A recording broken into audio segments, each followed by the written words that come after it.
മലയോരത്ത് മഴ കനത്ത് കാര്യങ്കോട് പുഴയിൽ ജലനിരപ്പ് ഉയർന്ന സാഹചര്യത്തിൽ senior fire and rescue officer K ശ്യാംകുമാറിന്റെ നേതൃത്വത്തിലുള്ള പെരിങ്ങോം ഫയർഫോഴ്സ് സംഘം വെള്ളപ്പൊക്ക സാധ്യതാ പ്രദേശങ്ങളിൽ സന്ദർശനം നടത്തി സ്ഥിതിഗതികൾ വിലയിരുത്തി.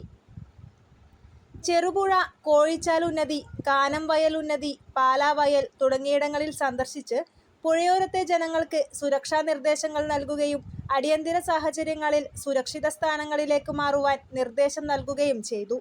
കൂടാതെ നിലവിലെ സാഹചര്യത്തിൽ യാതൊരു കാരണവശാലും കാര്യങ്കോട് പുഴയിൽ റാഫ്റ്റിംഗ് നടത്തരുതെന്നും നിർദ്ദേശം നൽകി.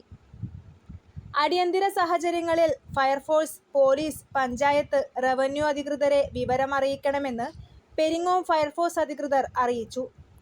Senior fire and rescue officer P K Sunil, fire and rescue officer K S Nandakrishna, ഹോംഗാർഡ്മാരായ നോബിൾ ജോസഫ്, പി സി മാത്യു എന്നിവരും സംഘത്തിലുണ്ടായിരുന്നു.